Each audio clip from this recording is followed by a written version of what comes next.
Welcome to the FemiNinja Project. I am your host, Cheryl I Love, middle-aged ninja hiding in plain sight, dedicated to restoring human dignity one person at a time and helping you unleash your personal power.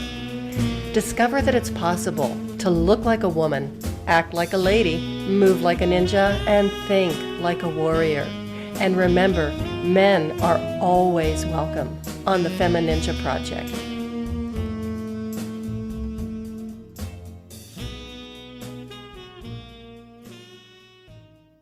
Hello and welcome to another episode of the FemiNinja Project. And you know by now, I love highlighting people who have amazing stories, who are very inspirational, and those who have transformed their lives.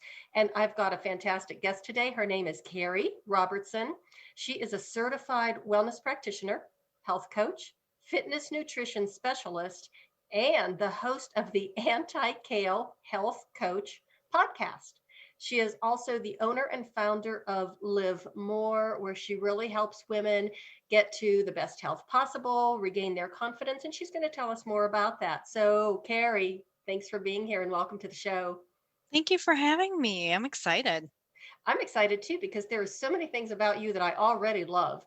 First of all, the Anti-Kale Health Coach podcast. Yes. I love that you smile every time you say it. I actually giggle. I did a podcast early. I can't remember when I first started doing my podcasts, and it was, kind of like you can have your kale and chocolate too. And it was about comparing the health benefits of kale to chocolate. And I did extensive research on it and found out that they were pretty much neck and neck. Well, that's great news. Isn't it? Yes. Although I'd much prefer the chocolate over the kale any day. So I think that the only thing that pushed kale ahead of the chocolate is that the calorie count. Oh, yeah, that makes sense. Yeah. Probably a little more fiber too or something. But I don't know. As long as it was the dark chocolate, there was actually quite a bit of fiber. I was shocked. So, right. keep learning. You never know what you're going to discover. Yes. So anyway, I would love for you to share your story because you have an amazing story of transformation. I mean, here you are, you're a health coach. You got your degree in exercise physiology. Correct. But you don't like formal exercise. I don't. It's so boring. Isn't it? Yes. And, I actually admire the people who can keep to a routine and do those things because I think they've found something that I've been looking for and I just can't seem to find it. But for me, it's just so boring. There's nothing I want to do less than go into a gym and hop on a treadmill or an elliptical for 45 minutes. I always tell people, I know it's terrible. I always tell people that I'm allergic to running. Yes. And the thought of going to a gym makes me break out in hives. Yes, I agree. I think I have the same allergy. Yeah. So I'm a physical therapist who hates exercise and thinks that chocolate is food. But of course, we had that conversation already. Right. But there's a difference between exercise and movement, because when you're moving and doing something you really enjoy, you don't feel like you're exercising, even though you're getting all the benefits from it. So have you found something else that does work for you? I love dance. Oh. I've never been formally trained. I know you are a trained ballerina. Well, I wouldn't quite put it that way, but yes, I've had extensive training in ballet and I still do dance. Yeah. So it's something that I've loved since I was very, very little. There are pictures of me floating around as a toddler dancing on tables for whoever would watch. And yeah, there were some jokes that went along with that. But it's always been something that I've enjoyed, whether it was, going to a club with friends or talent shows when I was in school, making up dances in the backyard. And as an adult, choreographing and teaching a Zumba-like class, not technically Zumba because I wasn't using that name, but dance is dance. And it's very rare that you'll find me not dancing when there's music on. So So I think dance is actually the best form of exercise that you can get, just not only physically, but mentally, emotionally, and even cognitively, as far as, spatial orientation, balance, flexibility. It's the mother lode. It's got it all. And when you're talking about, oh, well, you're not formally trained, it's a special skill set to be able Mhm. to just free dance Yes, I agree. and just to let your body move. hmm And it's such a global language. I mean, you can look at any country on the face of this planet, and every country they dance. Hmm. It's beautiful. I love it. Everything about it. Well, people dance for joy. They dance when they're sad. They dance, to celebrate. And sometimes they just dance for the sheer pleasure of moving your body to the sound of music. I can't hear music without wanting to do something. Yep. And What's your favorite genre? oh, as far as dance, Yes. oh dear. Well, I have to say classical ballet, Okay. and it's so restrictive in some ways. But I think I like that. I like the incredible discipline that it takes, and Mm. it's almost a form of self-abuse. But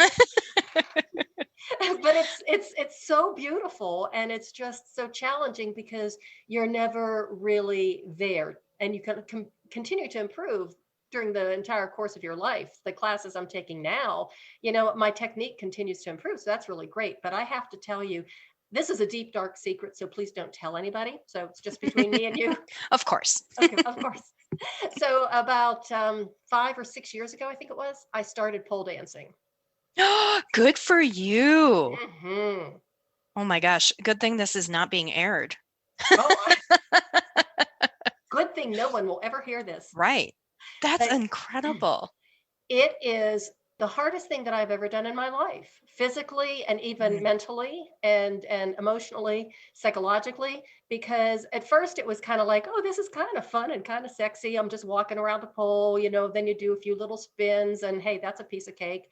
And then it got to the part where we were doing inverts, going upside down. mhm. And I hate to go upside down. Okay. And I do not like the fact that my head is facing a floor that is nothing but kind of like linoleum over cement. Okay. And it's a little frightening. But that's another thing about it that I really like is it makes you face your challenges and face your fears. Wow. I'm impressed. I'm so impressed right now. Well, I think you should look into it. Oh, it's on my list for Oh, certain. see? Good. Now back to you and your health Oh, journey. yeah. Oh, yeah, that's why we're here. So there are a few details that really surprise me and probably surprise a lot of the other people that know you, is that your past actually was full of unhealthy life choices. Oh, yes. Very much so. So tell us about that. Well, I started smoking at about 10. Oh my goodness. Yes. I did not have very good role models. uh, started doing drugs when I was about 13, started drinking, hanging out with just people that I had no business hanging out with. Um, I had an eating disorder throughout my entire teenage life that continued on a little bit into my 20s. Um, After I had a couple of babies, far too young, um, I ended up kind of doing the opposite and starting binge eating and gained a whole bunch of weight and was diagnosed pre-diabetic. Um, got clean from all the other substances, but kind of substituted that with food. And Hmm. so once I got that diagnosis, that's when I kind of was like, okay, I need to get it together and make some changes. And how old were you at that time? I think I was probably like late 20s. And with small children. Yes. hmm Wow. Yeah. So that was the impetus that you had to, okay, I've got to change my life. Oh, yes, that was terrifying. Yeah. Well, especially hmm with kids. I mean, that you're Right. responsible for. Yeah. And, knowing my own personal family history, I mean, everybody in my family is diabetic. There's heart disease, there's high blood pressure, there's high cholesterol, and all the things that come along with that. Hmm. So, for instance, my grandfather lost his sight and, eventually died from diabetes. Oh, And that wow. was the 80s, so I know medicine's come further, but that stuff's terrifying. My mom's a Yeah. walking disaster. So Oh, I knew that once I got that diagnosis, it would be that much harder to come back from it. And I had already had gestational diabetes with my second, oh. and I thought, okay, th- something needs to change. Hmm. So, So, what did you do? Did you seek professional help? Did you try and do it on your own? How did you educate well, yourself or what? so when I had the gestational diabetes with my second child, my doctor had sent me to a dietitian and just said, let's see if we can clean up your diet a little bit and see what's going on. And she was treading very lightly because she knew about my past eating disorder and didn't want me to go the other way. Mm. And so I learned a little bit about carbs and protein and fat, and that was stuff that I had no clue about. And with that second pregnancy, I ended up actually losing a few pounds, but staying at a healthy weight. Hmm. And so the weight didn't actually come on until after that second pregnancy, once I gave up all the other stuff. Um, but I was able to kind of go back to that and say, okay, I've got these tools. Let's start here and see what I can do. So I Hmm. started looking at labels. And at that point, I was drinking about a 12 pack of Mountain Dew a day. Oh. And I thought, okay, if I can get rid of the soda, that's a lot of carbs. And in my head, I wasn't thinking sugar or all the other junk that's in soda. I Hmm. was just, how do I cut the carbs? Hmm. And that seemed like an easy way to do it. Worst week of my life.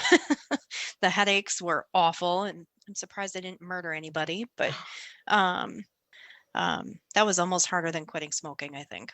Wow. Yeah.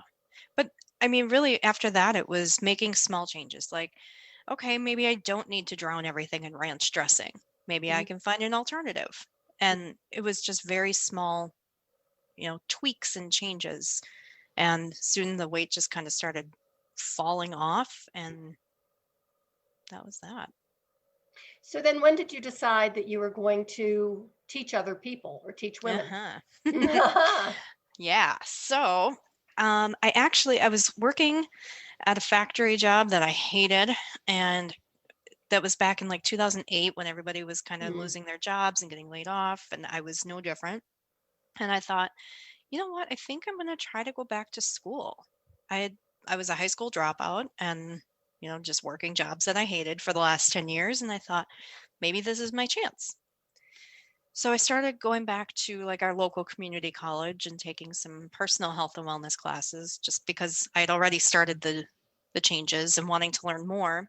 And that spiraled, and I ended up enrolling in a different school to earn my bachelor's in exercise science.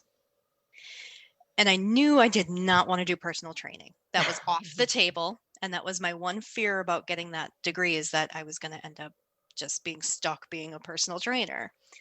And once I learned that I could do health and wellness stuff with it, I thought, okay, I'm going to do this and then see what else is out there after I get my degree.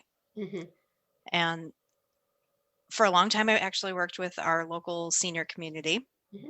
teaching health and wellness, and found myself really drawn to the the women and connecting with them on a whole different level than I did with the men. I mean, the men, I don't want to sound sexist or anything, but you know, there are things that I can relate to that I can't with the Hmm. guys. And probably 95% of my people were women anyway. So it just felt natural. And I started getting that connection with those women and started teaching things that weren't just fitness classes. And how do we, after we retire, how can we make sure that we still value our bodies and not get in this mindset of, oh, I'm old. Hmm. Hmm. um, and it's just kind of spiraled, and now I find myself connecting with other moms because that's kind of where I was. So that's kind of my goal, is just to help other moms. And it doesn't matter how old the mom is. I mean, but yeah, that's kind of the jaggedy journey. Well, every journey does have its edges to it, and there are ups and Hmm. downs and surprising curves in the road too as well. So now, how long was that? When did you start doing this? How long have you been doing it? I've been on my own for 2 years. Mm-hmm. I didn't start really getting serious about it until this year with the quarantine. And I Mm-hmm. thought, okay, let's give it a really good push. Mm-hmm. Just out of curiosity, what did it feel like for you? There you were working jobs that you really hated, but you had to do it because you have to do something. And then all of a sudden to be working for yourself. It's weird. Um, even with when I was working with the senior community, I loved that job. There was nothing that I didn't like about that job, but Mm-hmm. I still worked for someone else, and I Mm-hmm. still kind of had to follow the rules and a certain curriculum.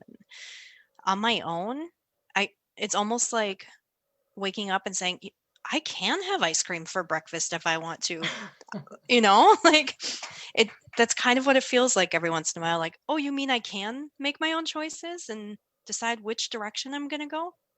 There are no rules to follow. Mm-hmm. Awesome. I always So, tell people that I love my boss. oh, I like that. I love my boss because I actually have been on my own since I opened up my own practice in, oh my gosh, when was that? 98 or 99, I think is Oh when my. I went on my own. And of course, I closed it almost 4 years ago. So I was on my own for 18 years in private practice. And it was just delightful because I was the only one that I was Mm, responsible to, except for, of course, my clients. But there was none of that, and the interaction with other people, which I really missed the social interaction. But there was mhm. a lot of the other stuff that I really didn't miss at all. I mean, you get to make up your own rules. Yeah. You're the boss. I know, it's crazy. I don't know who put me in charge, but I love it. Do you ever want to fire yourself? Sometimes. Yeah. Um, yeah, sometimes I'm like, we need to talk about your productivity. Well, let's talk about your productivity Oh boy. because you're really a busy person. I try to be. Well, I think you've Mhm. got 3 kids, 3 plus 3. 3 plus 3. That's Mhm. incredible. Yes. Yep. So my 2 oldest are almost 21 and 17, Hmm. and then my 3 bonus kids are 13 and 11-year-old twins. Hmm. And then I have my do-over baby who will be 3 in February. So she's actually the boss. Oh, okay, I answer to her, but got that straight. Yes, yes. but Yes, we that's are busy. yeah. So how do you balance, the work and especially being at home because it is in some ways so liberating because you are at home and you set your own Mhm. hours. But on the Right. other hand, sometimes the kids don't really adhere to your schedule, especially Yeah. the 3-year-old princess, right? Yes. Oh, yes. So number one is color coding. I have a big giant whiteboard calendar and everyone has their own color, and I have to keep track of their schedules for my own sanity and anxiety relief. But then I can just, you know, this is when I have a chunk of time, so this is when I'm going to do this. Or Hmm. this is when I have a day where I've got nothing going on, so I'm just going to see clients that day. Hmm. And it is kind of nice because then I can make my own schedule and work it around the family. I love the idea of the color coding because Mm. just at a glance, it gives you Hmm. that visual of what's going on for the day and even the month. I don't know how far out you schedule four your. weeks. Uh-huh. Yep. And it's in the kitchen, so everybody can see it. So if Mhm. mom's got, meetings until 6 o'clock, then somebody else is in charge of making dinner because that's on there too. Ooh, good for you. Yes. It has to happen or else, everything just falls apart. So I'm kind of seeing another little, subdivision of your business. Mm. Hmm. Time management, scheduling, something to that effect. Yeah. By the time this airs, it'll be over, but this Friday I'm actually doing a time management workshop. So Oh, there you go. Yeah. Yeah, perfect. So when you do work with people one-on-one, when you do see clients, Hmm.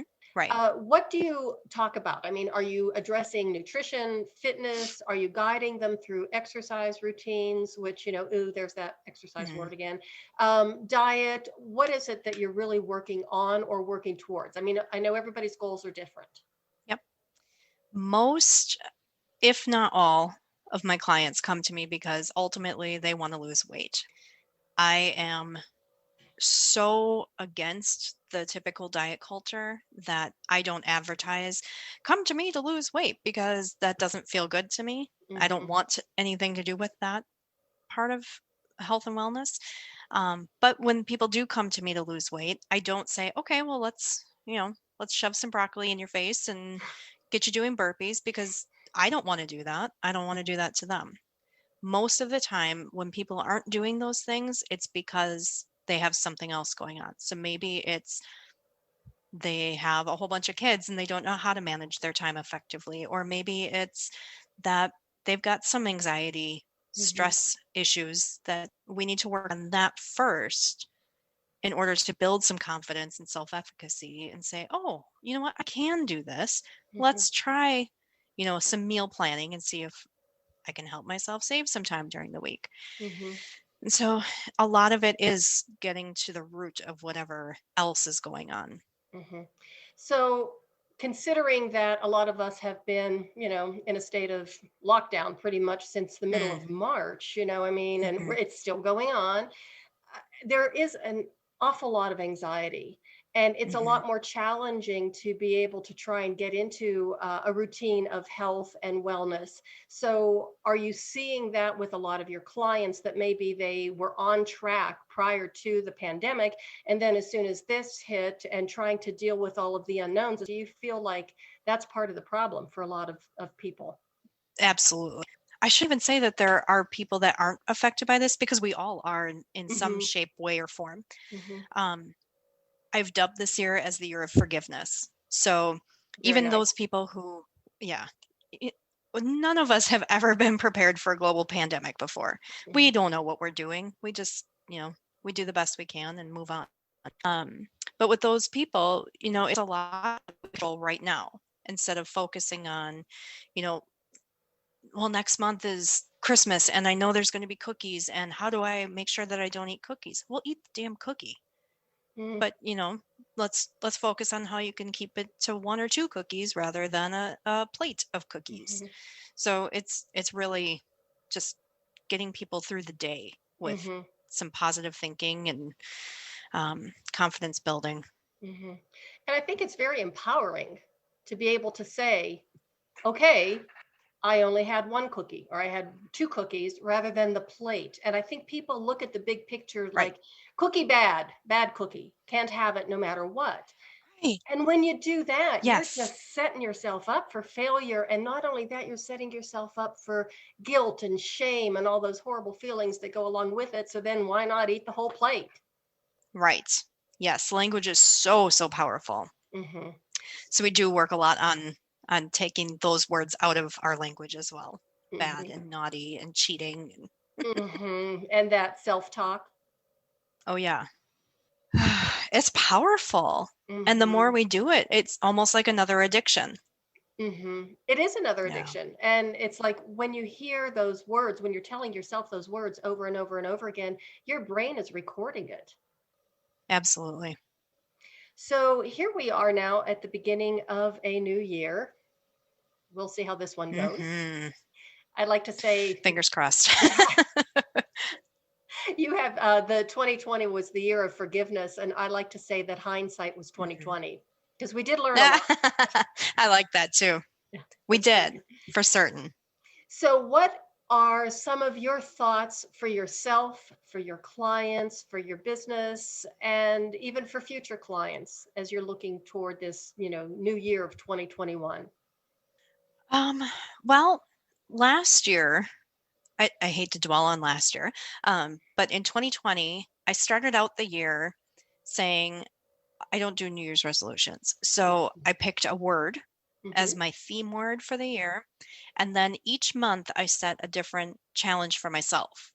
And I have a Facebook group, and as they found out about it, they're like, hey, we want in on that too.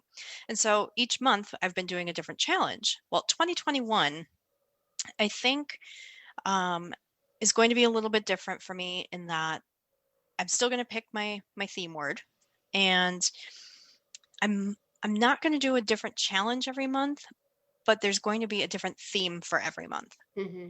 And I always encourage my clients to join me in that, because the things that they're working on are things that I'm constantly working on as a human being too. So, for instance, 1 month is focusing on improving sleep, or really honing in on language, Mm-hmm. because there are certain times of the year where sometimes we're a little harder on ourselves than we should Mm-hmm. be. So, I love the fact that you said that you're working on these things too. And always. I think that people forget if they hire a coach, they think, oh, well, she has all the answers and she knows the key and the secret. And they don't understand that we're working just as hard as they are. Oh my gosh. Yep. Um, I think I always compare us to like car mechanics who drive around with their check engine lights on. You know, they know what they need to do, and sometimes they put themselves last as well. Hmm. So, we're no different. We're not Hmm. superhumans or anything. But I think that's what makes us more relatable. I've gone to people before, over the course of my lifetime who were quote unquote experts, Mm, and that they would lecture to me or sit me down. And it's almost like they were standing on a pedestal and mm. looking down and wagging their finger. And I thought, why would you ever do that to somebody? That's so Yep. disrespectful. Hmm. Where we might know a few things, but we're definitely not the experts. Right. I think for me, I don't know any more than you or anybody else. I might understand the science behind it a little Hmm. bit, but that's just because I had a textbook thrown at me, and okay, now you have to learn how the Krebs cycle works, and Hmm. who knows that? Yes. Wasn't that fun? I actually Ugh. got the Krebs cycle. I can't tell you how many times during, because I've, got my undergraduate degree in respiratory therapy and then my master's in PT. And I still was like, oh God, please, Yeah, no right? more Krebs cycle. Yeah. And we don't use it every day in our work, but maybe we understand some of those things a little bit more than the average person, but we're still human beings at the end of the Hmm. day. Hmm. We still have emotions we want to eat, and you know, And crawl yeah. under the covers and pull them over our head and stay in bed all day long. Yes. Especially today. Yeah, especially today. We both are in a place where it's not really very pleasant right now, but that's Mhm. okay. So, what kind of advice could you give to our listeners as they are looking toward a new year and maybe wanting to make some changes and to get healthier or to get more activities or be a little bit more fit? What advice could you give them? I think the best thing that we can do right now is look at the roller coaster that we've been on for the last year. Hmm. We know how to do a lockdown now.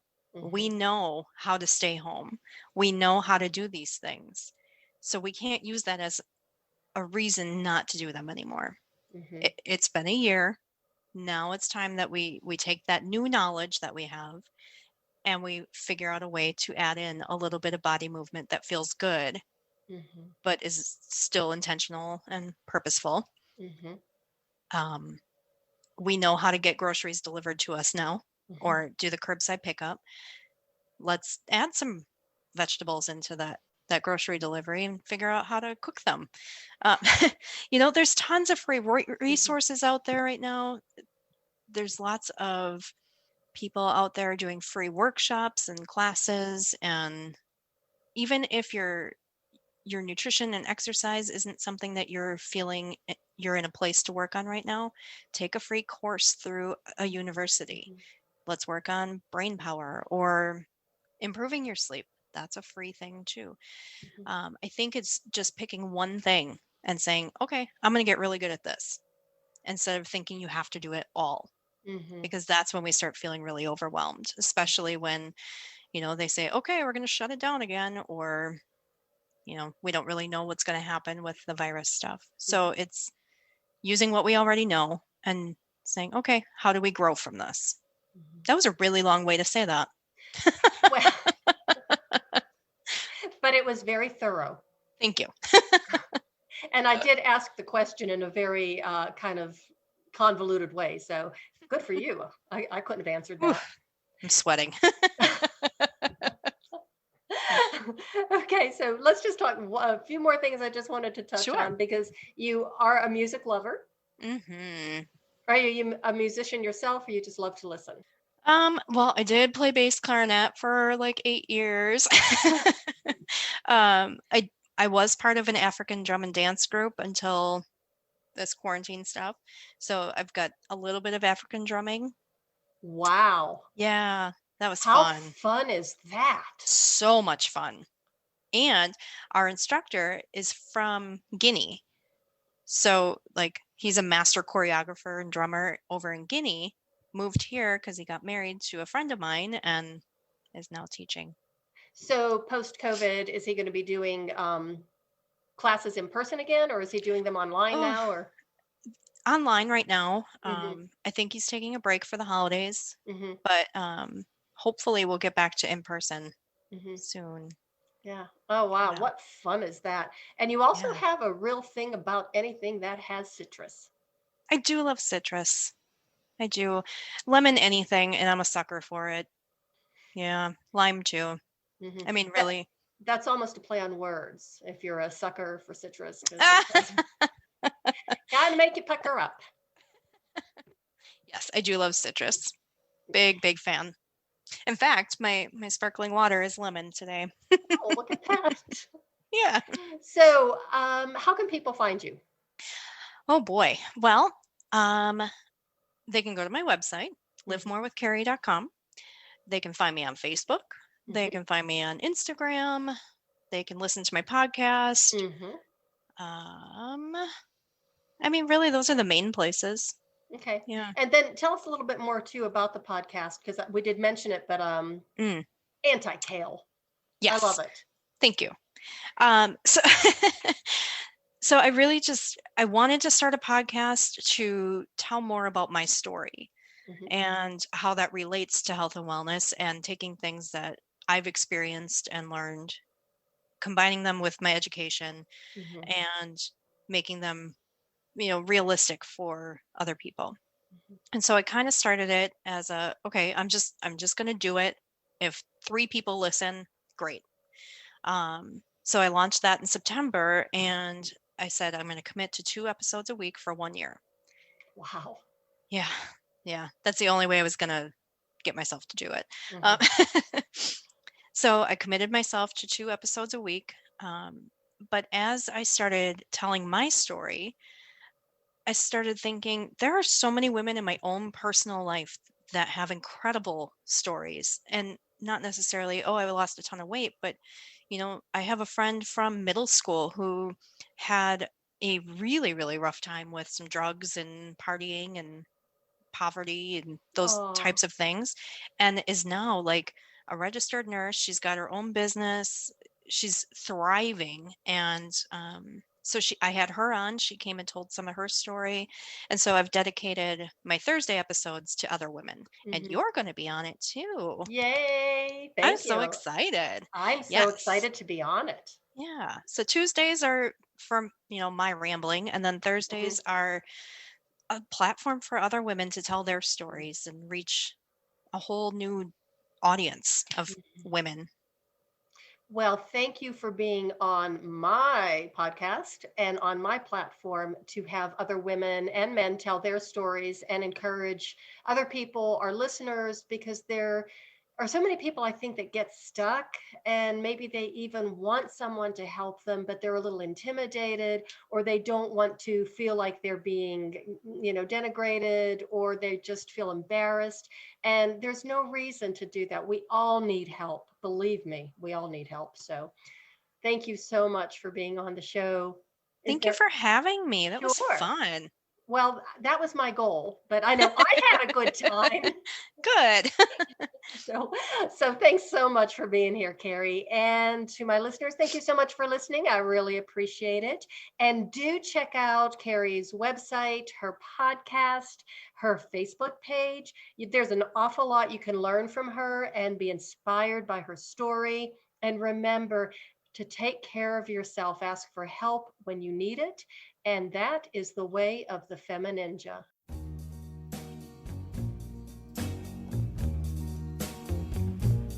And that's a wrap on another episode of the FemiNinja Project. Thank you so much for listening. And remember, be safe, be strong, and until next time, bye now.